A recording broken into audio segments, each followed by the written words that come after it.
Hey, what's up everybody? I am the Challenge Noob and welcome to a special episode.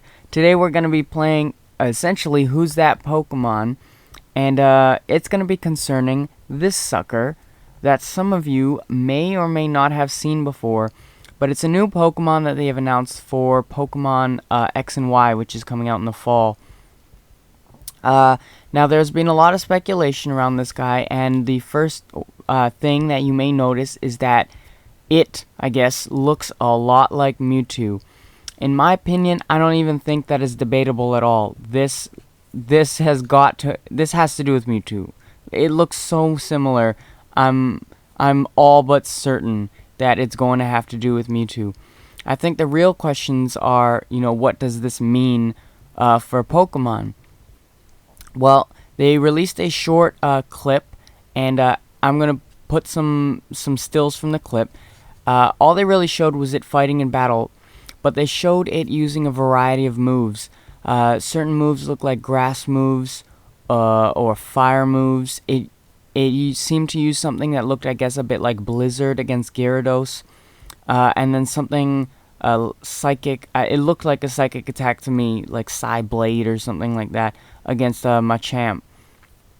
So what does this mean?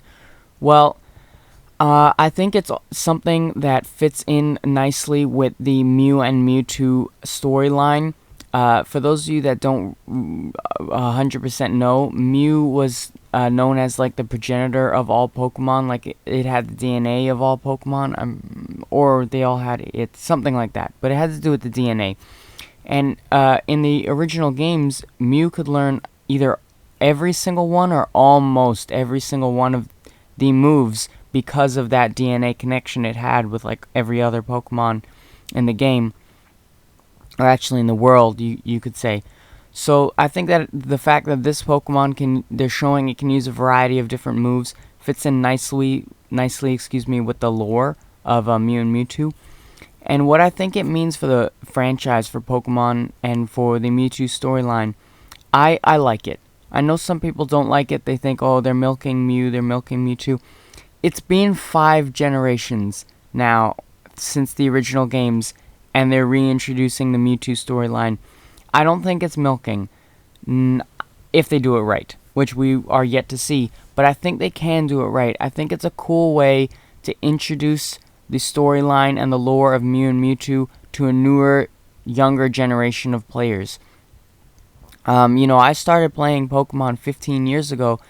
My sister's younger than that. So there are going to be newer, younger audiences wanting to get into it, and I think it's a cool way to introduce the Mew and Mewtwo storyline. It was always one of my favorite storylines. I like the idea of like Mewtwo being created in a cell, potentially being like a kind of outcast figure, and then Mew not necessarily being benevolent, but it was cool that it had. It seemed opposite to Mewtwo, but not necessarily benevolent. It was just kind of there, but also not necessarily liking what Mewtwo did as well. There was some gray area, and I thought it was neat. So if they do it well, I think it can be a cool addition. They can fuck it up by completely ruining what made the Mew and Mewtwo storyline arc or lore really cool. They can make it too black and white. Now, unfortunately, that's kind of what they've been doing with some of the newer video games. Oh, wait, the last generation was called black and white, but that's not what I mean. I just mean if they make it, if they dumb it down too much, but they might not, and that's something that we're yet to see. We haven't been given any information on the storyline, just on the character, and there's not really much storyline information to go from other than it's going to it very much looks like it's going to connect with the Mewtwo storyline, and it can be done well, is just kind of my analysis of it.